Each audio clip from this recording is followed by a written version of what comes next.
नमस्कार, मैं हूं शम्स ताहिर खान और आप देख रहे हैं वारदात।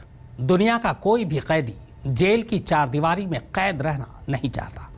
इतिहास गवाह है कि हर दौर में, हर शहर में जेल तोड़कर भाग निकलने की कोशिशें होती रही। कई बार ये कोशिशें कामयाब भी हुई हैं। जेल से भागने के लिए कैदियों ने हमेशा अलग अलग तरीके अपनाए, मगर इस बार तिहाड़ जेल के दो मामूली कैदियों ने जेल से भागने के लिए जो तरीका अपनाया वो वाकई तमाशाए तिहाड़ ही था।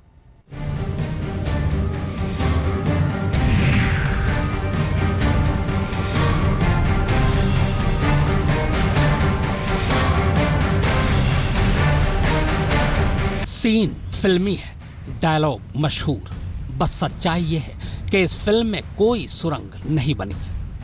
मगर जो फिल्म शोले में नहीं हुआ वो तिहाड़ जेल में हो गया और यहाँ के जेलर को इसकी भनक तक नहीं लगी। देश की सबसे मशहूर और महफूज जेलों में से एक दिल्ली की तिहाड़ जेल, जिसके बारे में पुरानी कहावत है कि यहाँ परिंदा भी अपनी मर्जी से पर नहीं मार सकता। उसी तिहाड़ जेल के शानदार इतिहास पर दो कैदियों ने एक बदनुमा दाग लगा दिया है। इन दोनों मामूली कैदियों ने जेल की चारदीवारी के अंदर हर उस सुरक्षा इंतजाम को ठेंगा दिखा दिया जिस पर ये जेल और उसके जेलर आज तक नाज करते आ रहे थे। जानते हैं ये दोनों कैदी जेल से कैसे भागे? तो सुनिए इनकी पूरी कहानी। तिहाड़ के जेल नंबर 7 में कुल 837 कैदी बंद हैं। हालांकि जेल नंबर 7 में कायदे से सिर्फ 350 कैदियों के लिए ही जगह है, मगर विचाराधीन कैदियों की तादाद ज्यादा होने की वजह से यहाँ तय से ज्यादा कैदी ठूंसे पड़े थे। इन्हीं में दो कैदी थे, फैजान और जावेद। फैजान और जावेद जेल नंबर 7 में बंद थे। दोनों पर आर्म्स एक्ट और लूटपाट की कोशिश के कुछ मामले दर्ज हैं। कमाल देखिए कि फैजान तो पहली बार तिहाड़ आया था और वो भी सिर्फ 4 दिन पहले ही 24 जून को, जबकि जावेद 2 जून को ही तिहाड़ आ गया था। हालांकि जावेद इससे पहले भी तिहाड़ में रह चुका था। दोनों दिल्ली के ही रहने वाले हैं। चूंकि रमजान का महीना चल रहा है, इसलिए तिहाड़ में एक रोजा सेल बनाया गया है। इस सेल में सिर्फ रोजा रखने वाले कैदी ही रहते हैं। सूत्रों के मुताबिक 27 जून की शाम को रोजा खोलने के बाद जब कैदियों की गिनती शुरू हुई तो पता चला कि 2 कैदी कम हैं। फौरन जेल में सायरन बजा दी गई और कैदियों की तलाशी शुरू हो गई, मगर दोनों का कोई सुराग नहीं मिला। तिहाड़ की तरफ से हरिनगर पुलिस थाने में लिखाई गई एफआईआर के मुताबिक पूरी रात की तलाशी के बाद अगली सुबह 2 में से एक कैदी फैजान तिहाड़ के गेट नंबर 1 के बाहर नाले के पास से पकड़ा गया, जबकि दूसरा कैदी जावेद फरार होने में कामयाब रहा। कमाल देखिए कि तिहाड़ ने पुलिस को कैदियों की फरारी की खबर अगले दिन सुबह दी, वो भी तब जब पक्का हो गया कि जावेद अब हाथ से निकल चुका है। इतना ही नहीं, एफआईआर में कहीं भी इस बात का जिक्र नहीं है कि आखिर दोनों कैदी जेल से भागे कैसे, जबकि एफआईआर फैजान की गिरफ्तारी के बाद लिखाई गई है। यानी तब तक तो फैजान सच उगल भी चुका होगा। अब दबी जुबान में तिहाड़ के अधिकारी जो कहानी सुना रहे हैं वो ये कि सबसे पहले दोनों ने जेल नंबर 7 की 13 फुट ऊंची दीवार फांदी। इसके बाद वो जेल नंबर 7 और 8 के बीच में पहुंच गए। फिर उन्होंने 13 फुट की एक और दीवार फांदी। इसके बाद उनके सामने 16 फुट की एक और दीवार थी जो 2 फुट चौड़ी थी। इस दीवार में उन्होंने छेद किया और फिर जेल के बाहर निकलने वाले नाले तक जा पहुंचे, मगर नाले के पास फैजान पकड़ा गया जबकि जावेद निकल भागा। अब सवाल यह है कि क्या इतनी ऊंची दीवार कोई इतनी आसानी से फांद सकता है? तो सूत्रों की माने तो दोनों कैदी दीवार फांद कर जेल से नहीं भागे, बल्कि जेल से फरार होने के लिए उन्होंने बेहद पुराना हथकंडा अपनाया था। सूत्रों की माने तो दोनों ने अपने वार्ड के टॉयलेट की शीट हटाई, वहां कुछ खुदाई की और फिर सीवर लाइन तक पहुंच गए। इसके बाद उसी सीवर लाइन के अंदर से होते हुए जेल नंबर 1 के बाहर नाले तक जा पहुंचे।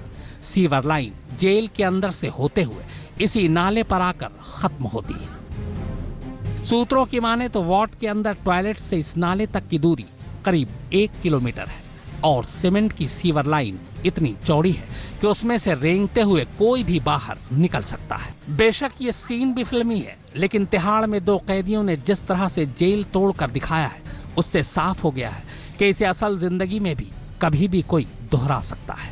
तिहाड़ जेल एशिया की सबसे बड़ी और सुरक्षित जेल मानी जाती है। तिहाड़ जेल में 6,250 कैदियों के रहने की व्यवस्था है, जबकि यहाँ पर 14,366 कैदी बंद हैं और इन कैदियों की सुरक्षा की जिम्मेदारी तिहाड़ प्रशासन की है। ऐसे में कैदी तिहाड़ जेल की सुरक्षा व्यवस्था को धत्ता बताते हुए आसानी से यहाँ से फरार हो जाता है और ये पूरा वाकया तिहाड़ जेल की सुरक्षा व्यवस्था पर एक सवालिया निशान जरूर खड़े करता है। अब जाहिर है ये सारा काम एक दिन में मुमकिन नहीं हुआ। कैदियों ने इसके लिए तैयारी की होगी। बहुत मुमकिन है कि कुछ लोगों ने इस काम में उनका साथ भी दिया होगा। वो जेल में बंद कैदी या खुद जेल कर्मचारी भी हो सकते हैं। लिहाजा इसीलिए न सिर्फ गृह मंत्रालय ने इस पर तिहाड़ जेल से रिपोर्ट तलब कर ली है, बल्कि दिल्ली के उपराज्यपाल ने भी मामले की मजिस्ट्रेट जांच के आदेश दे दिए हैं। जिस तिहाड़ जेल में शातिर और पेशेवर अपराधी से लेकर आतंकवादी तक बंद है, उस तिहाड़ जेल में एक मामूली सा चोर इस तरह से सेंध लगा देगा, किसी ने सोचा भी नहीं था। बहरहाल अब इस पूरे प्रकरण की जांच के आदेश दे दिए गए हैं।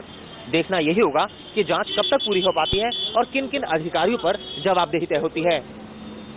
कैमरामैन वाहिद और पुनीत शर्मा के साथ चिराग गोठी, दिल्ली, आज तक। क्या कोई बिना किसी सहारे के जेल की 13 से 16 फीट ऊंची दीवार फांद सकता है? वो भी तब जब दीवार के ऊपर कटीले तार लगे हों और 24 घंटे संतरी निगाह गड़ाए खड़े हों। चलिए मान लिया कि दीवार फांद भी गए, तो भी क्या ये मुमकिन है कि 2 फीट से भी ज्यादा मोटी कंक्रीट की दीवार में बिना शोर मचाए छेद कर दे? जाहिर है दोनों बातें अटपटी लगती हैं। फिर सवाल यह है कि तमाशाए तिहाड़ का सच है क्या? तो आइए आपको सुनाते हैं जेल ब्रेक की पूरी कहानी, जेल से निकले एक कैदी की जुबानी।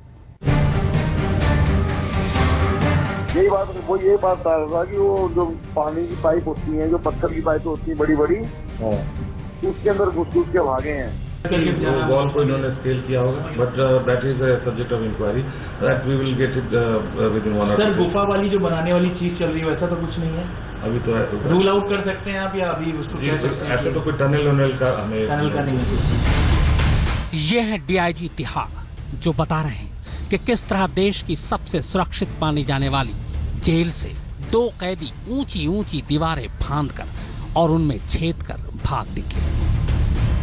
अब डीआईजी साहब की मीडिया को दी गई इस औपचारिक साउंड बाइट से हटकर एक अंदर की बात सुनी, वो बात जो खुद तिहाड़ में रहकर लौटे एक कैदी ने वारदात टीम से कही। और ये बात इस पूर्व कैदी को किसी और ने नहीं, बल्कि जेल में बंद उसके एक साथी ने खुद अंदर से फोन कर बताई है।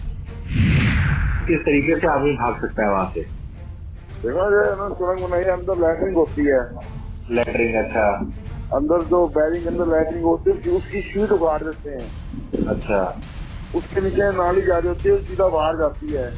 अच्छा, जो शौचालय की जगह है, हाँ, वहाँ से एक शौचालय को उन्होंने वो किया, तोड़ा। उसके नीचे पाइपलाइन होती है। अच्छा। पाइपलाइन को थोड़ी औजार से थोड़ा तोड़ लेते हैं वो। अच्छा।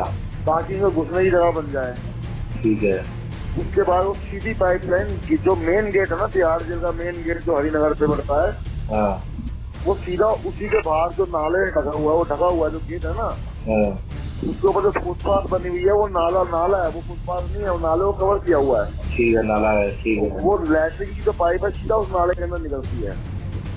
अच्छा, तो उस तरीके से भागे हैं ये। तो सुना आपने, जेल के अंदर पैर रखने वाले वारदात के सूत्र क्या कुछ बता रहे हैं। इस बातचीत से ये साफ है कि कैदी जेल की दीवार फांद कर नहीं, बल्कि सुरंग खोद कर भाग निकले। एक ऐसी सुरंग जो बैरक के अंदर बने टॉयलेट सीट से शुरू हुई और मोटी सीवर लाइन तक जाकर खत्म। लेकिन साजिश सिर्फ यहीं तक नहीं है। अगर सुरंग बैरक की टॉयलेट सीट से शुरू हुई है, तो जाहिर है कि इस सुरंग के राजदार फकत वो 2 कैदी नहीं है, बल्कि इस बैरक के बाकी के कैदी भी होंगे। और सूत्रों पर यकीन करें तो जेल ब्रेक की ये कहानी कहीं और ज्यादा बड़ी होती अगर 2 में से एक कैदी फैजान ऐन मौके पर भागने के दौरान नाले के पास पकड़ न लिया गया होता, क्योंकि जावेद और फैजान ने बाकी के कैदियों को भी निकल भागने की दावत दी थी। इनको निकलना वहीं से था, मतलब जो निकला है वहीं से निकला है और जो फंस गया वहीं पीछे से पकड़ लिया। बिल्कुल 7 नंबर जेल से सुरंग बनाते बाहर आए हैं, नाली के जरिए बाहर आए हैं। कोई पाइप डली हुई है पत्थर की, मोटी पाइप डली हुई है। अच्छा ये बताओ जेल से और क्या बताया? यही बात बता रहा था कि वो जो पानी की पाइप होती है, जो पत्थर की पाइप होती है बड़ी बड़ी, उसके अंदर घुस के भागे हैं। कौन सी जेल में है सर? 7 नंबर में ना। अच्छा। उसने बताया कि उन्होंने काफी और लोगों को बोला भागने के लिए, तो डर के हमारे कैदी भागे नहीं क्योंकि सायरन बच चुका था। अच्छा, सायरन कैसे बजा, कैसे पता चला कि भाग रहे? ऐसा होता है ना, जब हड़बड़ाहट बचती है तो जो मुंशी होता है, जो पिन मारने वाला बंदा होता है ना, वो बता देता है। वो हर जो बैरिंग के अंदर एक चीज लगी होती है, अगर तुम उसको दबा दोगे तो पूरी जेल में सायरन बंद लग जाएगा। एक बटन लगा होता है। ठीक है। जाहिर है तिहाड़ की कहानी का पूरा सच अभी सामने आना बाकी है। अगर सूत्रों की माने तो जेल में सुरंग की यह कहानी अपने आप में वहां की सुरक्षा की असलियत बयान करती है। उधर जेल से जावेद के फरार होने के बाद नेपसराय में रहने वाले 70 साल के राधेश्याम सकते में है।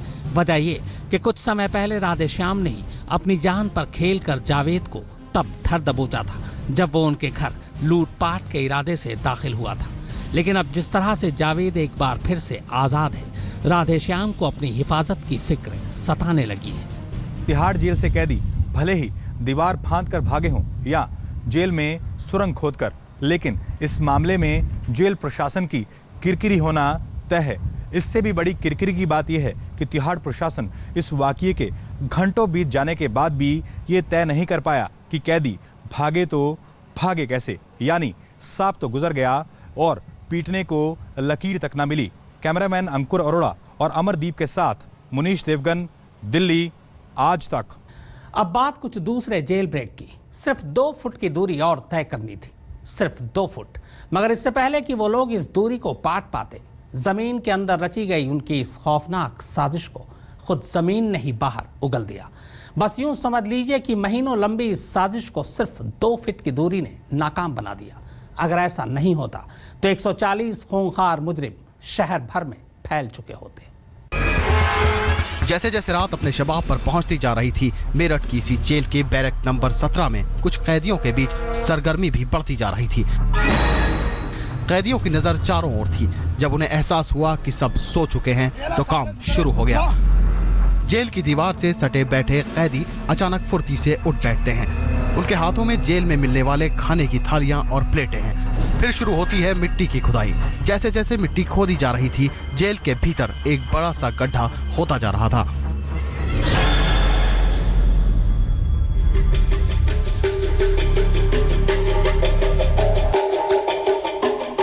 तारीख 27 अक्टूबर 2007।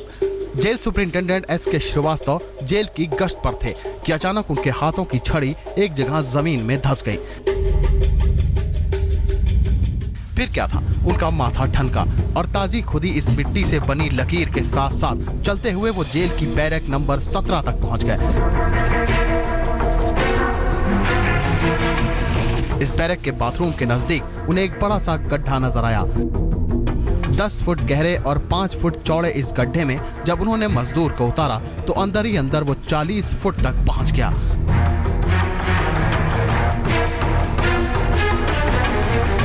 ये कोई आम रास्ता नहीं था, बल्कि एक सुरंग थी जो कैदियों की बैरक से शुरू होकर जेल की बाहरी दीवार तक जा पहुंची थी। जेल में सुरंग खोदी गई थी और वो भी 40 फुट लंबी। हैरत की बात यह थी कि पुलिस को बैरक के अंदर से न तो कोई औजार मिला और न ही उन लोगों की पहचान हो पा रही थी जिन्होंने इस सुरंग को खोदकर जेल से बाहर भागने की कोशिश की थी। कहते हैं कि जेल से भागने के लिए जो सबसे मुश्किल रास्ता होता है वो है सुरंग। जेल में रहते हुए सबकी नजरों से छुपाकर सुरंग बनाना वाकई सबसे मुश्किल काम है। पर इसे आप क्या कहेंगे कि एक जेल के अंदर रहते हुए महीनों कैदियों ने सुरंग खोदी और फिर उसी सुरंग के रास्ते आसानी से निकल भागे।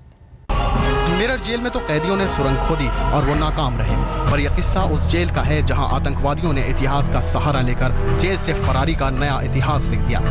जी हां, दूसरे विश्व युद्ध के दौरान अप्रैल 1943 ब्रिटिश और कॉमनवेल्थ के 10,000 सैनिकों को गिरफ्तार कर बर्लिन के नजदीक नाजी कैंपों में रखा गया था।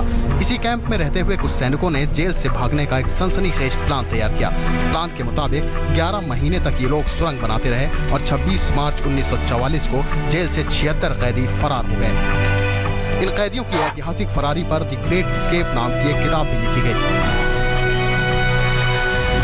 लेकिन इस इतिहास को हिंदुस्तान के कैदियों ने किताब का एक चैप्टर पढ़ के दोहराया और चंडीगढ़ की बुड़ैल जेल से 3 खतरनाक आतंकवादी फरार हो गए। जब चंडीगढ़ पुलिस ने इस किताब और बुड़ैल जेल की सुरंग का बारीकी से अध्ययन किया तो वो चौंक गए, क्योंकि इस किताब में नाजी कैंप में बनाई गई सुरंग और बुड़ैल जेल में बनाई गई सुरंग में काफी समानताएं थीं।